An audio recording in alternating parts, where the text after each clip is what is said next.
Nesse vídeo eu analiso várias carteiras que vocês me mandaram aqui embaixo no link da descrição. Então, se você quiser ter a sua carteira analisada, basta você entrar aqui no link. Você vai observar vários outros documentos gratuitos já disponíveis para você também entender melhor como investir no exterior, em renda fixa, em ações, de maneira diversificada, segura e rentável. Se você gosta desse conteúdo, meu nome é Otávio Paranhos, eu sou analista de valores imobiliários e neste canal eu trago para você como investir em uma carteira de aposentadoria global, investindo no Brasil e no exterior, especialmente em renda variável. Então já me segue no Instagram, é otavio.paranhos. Todos os dias respondo várias perguntas por lá e também aqui pelo YouTube. Então vamos direto para o nosso conteúdo. Outra carteira são militar, o que é muito interessante. Militar, 3 anos para se aposentar, tem 2 empresas sólidas de varejo e já investe há 8 anos no mercado tradicional.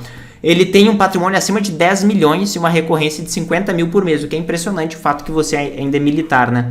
Aí eu pergunto quais são os maiores receios. Ele fala tempo curto para alavancar, né? O cidadão tem 10 milhões de reais, 50 mil reais em recorrência mensal e ele quer ainda alavancar, ele acha que tem tempo curto, né?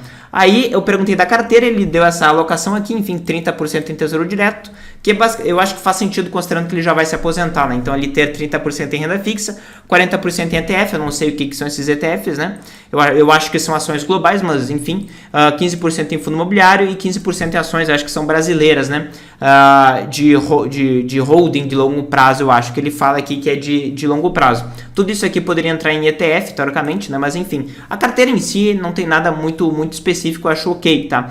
Mas olha só que interessante, ele perguntou qual seria a recomendação perfeita para a alavancagem da carteira de forma estratégica, rentável e segura. Assim, pessoal, vocês têm que ver bem qual é o objetivo de vocês, né? Primeiro ponto, 2 pontos que eu gostaria de mencionar aqui. Se o seu objetivo é ter uma boa qualidade de vida, aparentemente você já atingiu essa boa qualidade de vida. Não me parece que você tenha que assumir mais risco de perder o seu capital, que você já acumulou de 10 milhões de reais para isso, né? Você já tem 10 milhões de reais, já tem 50 mil reais em recorrência, 2 empresas rodando de varejo. Não vejo por que você ia querer arriscar isso que você tem, porque afinal de contas, aparentemente, normalmente as pessoas buscam melhor qualidade de vida, né? E aí você já tem. Então não sei se faria muito sentido. O segundo ponto é que você menciona que você tem pouco tempo e você gostaria de alavancar. Aí você menciona que gostaria de alavancar de forma estratégica, rentável e segura, tá? Nada que é rentável e seguro quando você consegue algo que é muito rentável e muito seguro num curto espaço de tempo. Você consegue algo rentável e seguro num espaço bem longo de tempo, que é, por exemplo, ações globais, que em décadas conseguem entregar um resultado relativamente seguro e relativamente rentável também, tá? Agora, não é porque você falta 3 anos para você se aposentar que o mercado ele sabe disso e ele vai lhe dar qualquer tipo de rentabilidade adicional ou segurança adicional, tá? Se você optar por opções ou vários tipos de narrativas que falam por aí, na prática, para ter uma rentabilidade adicional, você estará arriscando muito mais, então você estará reduzindo a segurança que você busca. Então, assim, se eu estivesse na sua posição, que eu não sei porque você deu muito poucas informações, claramente eu não buscaria alavancar de maneira nenhuma, tá? E só para fazer um pequeno parênteses, para que você não caia nesse tipo de narrativa, tem muitos fundos por aí que são fundos alavancados, né? Que prometem entregar o resultado duplicado ou triplicado em relação ao resultado diário de um determinado ativo, né? Mas veja bem que o resultado diário não é o resultado de médio a longo prazo. Se você tem uma queda muito grande, você pode não ter a capacidade de recuperar o investimento. Então eu fugiria claramente de qualquer tipo de alavancagem. Se você quiser alavancar, eu optaria por uma alavancagem mais segura, que no meu ponto de vista seria simplesmente você utilizar o cheque especial de uma corretora. No caso, a Interactive Brokers, você pode ficar com um saldo negativo e comprar ativos no mercado, né? Então você fica ali abaixo de zero, como se fosse um cheque especial, e você paga a taxa básica americana mais 1,3% ao ano. A taxa básica americana agora está em 5,5%, você pagaria 6 alguma coisa, 6,5%, 6,7% ao ano de juro nominal em dólar, para você conseguir fazer essa alavancagem, tá? Mas lembro a você que é muito arriscado, né? Obviamente, você tem que conseguir ponderar o nível de risco que você quer, mas assim, você tem que pensar quais são os seus objetivos. Eu só peguei essa carteira para mostrar que as pessoas eventualmente podem exagerar, tá? Então eu não faria esse tipo de abordagem. E a última carteira aqui também, somente para comentarmos uma situação. Qual é o seu momento de vida? Ele menciona, sou recém-casado, tenho 33 anos, moro no Brasil, não tenho filhos. Vivo com minha esposa em imóvel quitado. Gastamos 10 mil reais mensais contando tudo, né? Investimos 1 milhão no nosso resultado, do nosso resultado ao ano em ETF no exterior. Então ele investe bastante, né? 80 mil reais mensais aproximadamente. E o resto devolvemos para o nosso negócio. Os maiores desejos é criar um portfólio eterno que dure gerações. Pretendo alimentar o portfólio e nunca usufruir, ou no máximo aproveitar somente dividendos. Veja, aproveitar dividendos é usufruir, tá? Só para deixar isso bem claro. Quero que o portfólio seja sediado no exterior. Eventualmente pretendo montar uma offshore para isso. Acredito que uma renda de $8.000 mensais, corrigido pela inflação, nos atenda na velhice.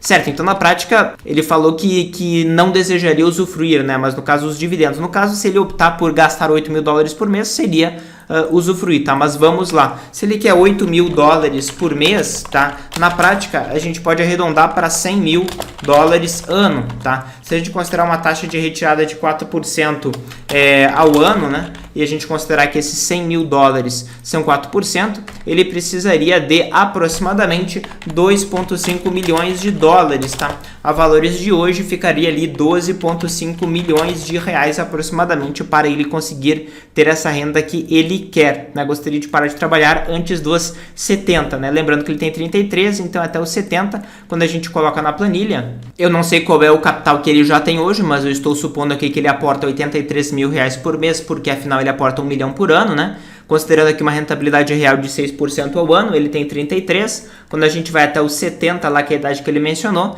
ele teria aproximadamente 113 milhões de reais aproximadamente, e ele poderia, portanto, ter uma renda de aproximadamente 377 mil reais, tá? Porque ainda falta bastante tempo, falta ali 37 anos, e aportando 1 milhão por ano por 37 anos, ele teria ali esse capital de aproximadamente 113 milhões de reais aproximadamente no período. Então, assim, eu garanto pra você, tá? Eu não sei exatamente o seu nível de gasto, mas eu garanto pra você que esse é um capital que você consegue perpetuar por gerações.